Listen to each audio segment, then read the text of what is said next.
What's going on, y'all? Welcome to the Spectacular Spoiler League. I'm one of your hosts, the Pandan Superman, the mayor of Hype City, HazyRome. And of course, I'm joined by the Gotham Knight, the Prime Minister of Post-Production, DeepBoyce, man. And we are here to talk about Telltale Marvel Guardians of the Galaxy, man. All I gotta say is, hashtag SSL was right. Previously on some other podcasts we've done, not just SSL, but also the Get Coins and Die Trying podcast, youtube.com/GCDTcast. Check that out. We've actually talked about what games or what series, comic book series, Telltale can adapt from either DC or Marvel. And one of the top pick that we had way before this was even announced was Marvel's Guardians of the Galaxy. Yep. And lo and behold, we got a trailer for that. And it looks good, man. It looks good. Yeah, it looks, I like the new look. I like the vibe that I'm getting from this. There's some criticisms there. Maybe the Telltale engine, which is something that we've had criticisms of in the past. Definitely. And the last one that came out was Telltale's Batman, which had a lot of bugs and a lot of glitches, and the Telltale engine looked kind of outdated. Or it looked, not kind of, but it did look outdated, and we kind of wish that they move it forward, because we play games like Until Dawn. Isn't janky, doesn't have problems. It's not clipping, it's not it's not, glitched out like Telltale games are sometimes. I mean, there was that one time you were playing Telltale Batman, and there were characters that were just eyeballs. Like, it was crazy. Yeah. I mean, I was streaming on Telltale Batman, and I've never seen anything like that in any game. It was like the characters were not rendered. It was just it was floating eyeballs, literally floating eyeballs, like floating eyeballs. And with Telltale's engine, there's always been issues where games will crash. You know what I mean? I've had Telltale games crash on me. Sometimes even not even saving my last save point, and I had to redo parts of it. Like Telltale has had issues with that. That being said, we also had A New Frontier, Walking Dead: A New Frontier come out. Didn't really look like they changed the engine too much. But the biggest problem I have with Telltale's engine is that characters look downright silly in action scenes, in motion. A lot of times they look ridiculous. The movements are very staccato. You know what I mean? So it doesn't look fluid. And I understand these aren't, it's not a big budget AAA game. I understand that. But I do feel like they need to take some time to work on that. And I did see shades of that, particularly, before the end of the first minute of the Guardians of the Galaxy new trailer that they just dropped. I mean, Gamora kind of does this leg sweep and slicing motion, and it just looks very hurried. And Telltale likes to do that in their motion scenes so that you don't see the flaws, so that you don't see that human characters are moving in a very odd way. I do understand this is a point-and-click adventure game, but, I can tell you right now, and playing Batman, the Telltale series, when Batman was running, it looked like he was trying to run. He looked like he was running with the pencil between his butt cheeks, and he was trying to keep it in place. You know what I mean? There were plenty times, he was he was running like a chicken or something like that. Like, I remember there was a point where Alfred, I think we were recreating a scene, and Alfred, they kind of showed Alfred like falling back, and they froze the frame, and it looked like he was trying to lean with a rock with it or something. Like, it just wasn't a good look. That being said, Telltale definitely aesthetically, they're really known for their cell shaded design, and you brought that up. Yeah. I've noticed in this one they kind of have like a Disney Infinity-esque look to their characters. It's not like the same cell shaded look. Yeah, you put it perfectly. It's definitely a different sheen, which is, I guess, an issue what I saw that made me like what I was seeing. Which really what's most important about these games are the story and the decisions, which Absolutely. I guess we hope there'll be more consequential decisions being made. In a Marvel property that doesn't exactly deal with people dying left and right like The Walking Dead. Yeah. And that's what I want to see. I want to see some impactful decisions.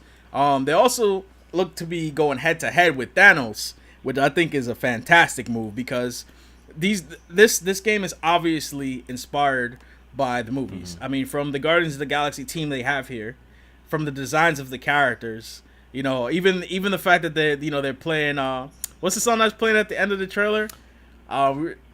It was it can to can? Is I that what think it so. is? Yeah. Yeah, so you look at the style, and it's clearly evoking the movies, which honestly, you could a lot of people, if you're a comic book fan, you might be like, oh, movies are great, but everything doesn't have to be based on the movies. In my opinion, let's be honest, most people now know Guardians of the Galaxy from the movies. Yeah. It's like the Guardians of the Galaxy were never really on the map like they are now before the movies came out. It's a fact. This is true. So I think it's a smart move from Telltale. It's also a smart move to capitalize on Thanos, man, and Thanos being front and center in the movies and having him seem to I don't know how big of a role he's gonna have in the game, but I think it's a really good idea to have him be in the game, and hopefully we get to see some of the badassery that we know Thanos has in store. Yeah, and personally, I think this is a good opportunity to kind of showcase some of the lesser known aspects of Guardians of the Galaxy and Marvel's, sci-fi elements, which is one of the things that I like a lot about Marvel. It's not like really popular. I mean, I think it's starting to become popular now with the Guardians of the Galaxy movie, but I really like how Marvel does their sci-fi and a lot of the sci-fi characters and a lot of stuff that happens out in space.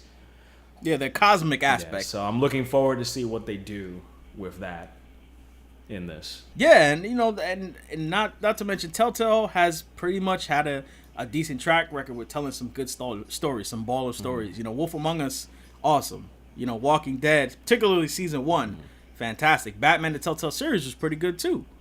So I'm looking forward to this. Like, my one gripe, one of my one gripe aside from the animations that I mentioned, is Star-Lord's design. Oh, you mean Willem the Lord, the Star-Lord? He looking like a young William Dafoe or something. He looks. I don't know. I don't know about that one, man. I don't know about that. He just. I don't know. I'm not saying that they should definitely model it after Chris Pratt. There you go. It may bug me, at least at the very least, probably laughing about it. But definitely. Again, we'll see how the actual writing is, how they characterize the characters and how the different Guardians interact. Because apparently the story is supposed to be about something powerful that all the Guardians will have vested interest in. Right. So, the Guardians may yet again start beefing with one another. Yeah. Yeah, and that's kind of the thing that I want to see. I want to see how they portray the interactions between the team. And I would love to see, certain decisions, even cause divisions amongst the team. Yeah. You know what I mean? Like, let's say you do something that Gamora agrees with and Drax doesn't like it. I would really love to see that dynamic. Also, shout out to Nolan North, who's voicing Rocket in this. I'm actually surprised he's not voicing Star-Lord. They got Scott Porter from like Friday Night Lights and also from the Walking Dead Telltale series. They got him voicing Star-Lord. He actually doesn't do a bad job. He actually doesn't do a bad job. Yeah, I think Nolan North as Rocket Raccoon is probably the best decision because how many times does Nolan North play the main character in games?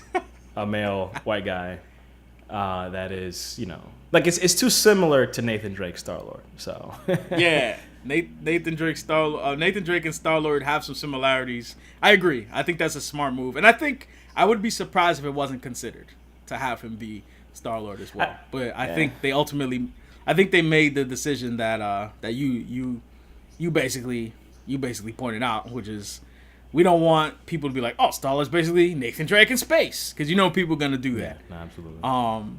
But I'm looking forward to this, man. I'm definitely gonna be copping. I think it's coming out April 18th. I think it's coming out soon. First episode, very soon. And I'm looking forward to it, man. I'm definitely gonna be picking it up. And hopefully we'll let you know how it is. Yeah, no, absolutely. And maybe we'll hit a review or something like that. Yeah, or maybe we'll see a Hazy live stream, or maybe a dual stream here. Yeah, twitch.tv/the_BGB. That's where we're at. And I'll tell you right now, we're definitely going to be streaming that in some capacity. No doubt. So look out for that. And let us know what you think of the trailer in the comment section. Drop us a like if you like what you heard. Guardians of the Galaxy, baby, it's coming out. And it's cool to see Marvel and Telltale's, the realization of that alliance they made, a little while ago come to fruition. Yeah, absolutely. So also dope to see Telltale working with both Marvel and DC. Super dope. Absolutely. Can't wait to see more stories. Anyway, we're getting out of here. We'll check you guys later. We're getting out of the hole of spoilers. Peace out. Peace.